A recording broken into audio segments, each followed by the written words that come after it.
I am a self-portrait photographer, and that means that I'm constantly looking at myself. I'm looking at myself in the photos I take, the videos I make, and when I'm editing those photos and videos.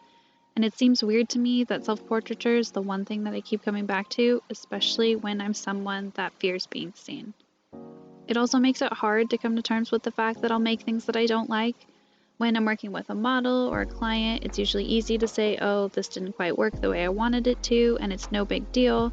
I just change it up and try again. But when it's a self-portrait shoot and it doesn't work out, it seems much harder to brush off. That's probably because even when I'm pretending to be someone else in my portraits, there's still so much of myself there. I'm still working on being okay with making things that I don't love. I have to remind myself often that it doesn't mean that I've lost my touch as an artist or that I should stop being an artist. And as a recovering perfectionist on top of that, I put so much pressure on myself to create something that's quote unquote good that I forget that the point of creating is to do just that, to create. Self-portrait photography means embracing my own imperfections, and it means staring right at them constantly. And it's not just in my creative process or my set design or my Photoshop execution, but it's me, myself, my body, my expressions, my hair, my clothes, everything about me is out there, and that's really overwhelming for someone who has a fear of being perceived.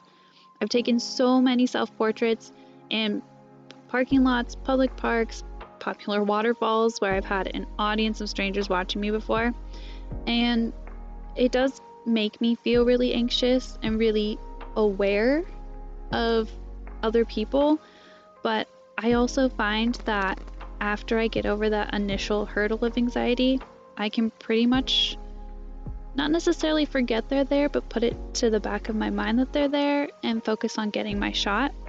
But when it comes to sharing my work online, that's so much harder for me because it seems so much more permanent.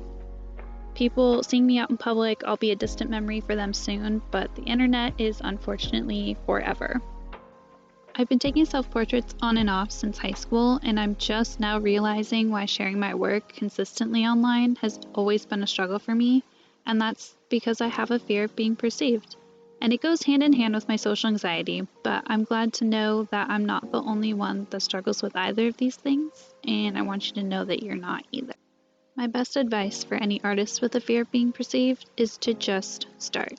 I promise the first step is always the hardest, and in my experience, the anticipation is worse than actually just doing the thing. So please just go out and start. Take that first step. You'll feel so much better after you do, and you'll feel a lot more confident.